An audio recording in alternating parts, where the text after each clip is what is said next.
I beg to move for leave to introduce the Constitution 129th Amendment Bill 2024, further to amend the Constitution of India.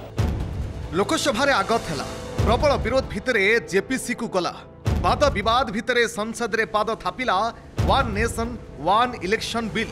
सारा देश में एककालीन लोकसभा और विधानसभा निर्वाचन कराइबाकू 129तम संविधान संशोधन बिल 2024 एवं केंद्र शासित अंचल आईन संशोधन बिल 2024 उपस्थापन करिसेंती केंद्र सरकार। लोकसभा रे केंद्र आईन मंत्री अर्जुन राम मेघवाल ए बिल उपस्थापन करिबा मात्रे यह संविधान मूल ढांचा उपरे कुठारघात बोली दर्शाई बिल प्रत्याहार पई दाबी करथिले विरोधी दल। Absolutely assault the basic structure of the constitution and are beyond the legislative competence of this house. Any bill, any act which hits the basic structure of the constitution, that is ultra virus, and it is ultra virus.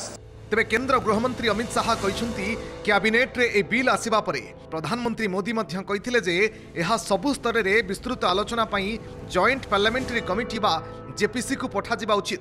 प्रधानमंत्री जी ने स्वयं मंशा व्यक्त करी थी कि इसको JPC को देना चाहिए। इस पर विस्तृत चर्चा सभी स्तर पर होनी चाहिए। इसलिए मुझे लगता है कि इसमें सदन का ज्यादा समय जाया करे बगैर अगर मंत्री जी कहते हैं कि इसको जेपीसी को सौंपने के लिए वो तैयार है तो जेपीसी में सारी चर्चा होगी और जब जेपीसी के रिपोर्ट के आधार पर कैबिनेट इसको पारित करेगी तब भी फिर से चर्चा होनी है। यहाँ पर division of vote Aadhaar bill आगत हेबो कि नहीं स्थिर करिबा पई संसद इतिहास रे प्रथम थर पई होइतिला ई वोटिंग। बिल सपक्ष रे 269 और विपक्ष रे 198 वोट पड़िथिला।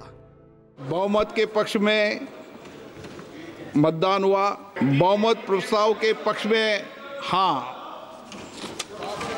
माननीय मंत्री जी अब विधेयक को पुनः स्थापित करें।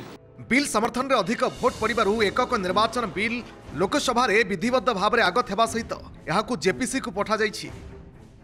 गैर संवैधानिक बिल का आज हमने विरोध किया और आपने देखा कि भाजपा की आज कितनी कमजोर फ्लोर मैनेजमेंट थी। 2/3 जो संख्या होती है एक संवैधानिक कानून को पारित करने के लिए, आज इतनी भी संख्या पूरी एनडीए नहीं जुटा पाई। वन नेशन वन इलेक्शन देश की अनिवार्यता है, लेकिन जेपीसी में भेज दो, जेपीसी में चर्चा होगी, हर स्तर पे चर्चा होगी। ये खामखा नरेंद्र मोदी जो चीज को लाभे हैं उसका विरोध करना नरेंद्र मोदी जी का कोई इच्छा नहीं है। उनकी इच्छा है कि हर स्तर पर चर्चा हो। गोटिए देश गोटिए निर्वाचन अर्थात एकाठी हेब लोकसभा और विधानसभा निर्वाचन। यार 100 दिन भितरे कराजिब पौर और पंचायत निर्वाचन। विधेयक आईन रे परिणत हेले 2034 मसीहा ठारू लागू हेब। लोकसभा किंबा कौनसी विधानसभा अधारू भांगिले केवल से विधानसभा क्षेत्र पई मध्यवर्ती निर्वाचन हेब एवं निर्वाचित सरकार 5 वर्षरू बाकी थिबा अवधि पई कार्य करिब। तेबे अत्यावश्यक कारण पई कौनसी विधानसभा निर्वाचन घुंचाइबाकू पड़े सही अधिकार निर्वाचन कमिशन पाखरे रहिब। 2024 लोकसभा निर्वाचन रे गोटिए देश गोटिए निर्वाचन प्रसंग को बीजेपी संकल्प पत्र रे शामिल करिथिबा बेले किछि दिन तळे एहाको अनुमोदन देइथिला केंद्र कैबिनेट। यह पूर्व गत मार्च रे एकक निर्वाचन रूपरेख और कार्यकारिता परखी रिपोर्ट देइथिले पूर्वतन राष्ट्रपति रामनाथ कोविंद के अध्यक्षतार गठित उच्चस्तरीय कमिटी। एकक निर्वाचन द्वारा प्रशासनिक दक्षता वृद्धि और निर्वाचन बाबद खर्च कम हेबा सहित मतदान हार मध्य बढ़ी पारिबो बोली रिपोर्ट रे दर्शा जाइथिला। हो सकता है 2029 में, हो सकता है 34 में लागू हो, अर्थात अभी 5 से 10 साल लग सकता है। लेकिन जब लग जाएगा और ये व्यवस्था लागू हो जाएगी, देश में एक साथ चुनाव हुआ करेंगे 5 वर्षों में, जीडीपी ग्रोथ का रेशियो जो है 1 से 1.5% ऑटोमेटिकली बढ़ जाएगा। जॉइंट पार्लियामेंटरी कमिटी रे ता ऊपर व्यापक विचार आलोचना करागला परे सेटा पुणी लोकसभा को आसीबो, तापरे वितर्क हबो। वितर्क हेकि ताको भोट रे गृहीत हैला परे सेति पई 2/3 सदस्यक समर्थन आवश्यक। तापरे सेटा जीव राज्यसभा को, राज्यसभा रे मध्ये 2/3 सदस्य बिलटी को समर्थन कले सेटा जीव विभिन्न राज्य मानक विधानसभा को।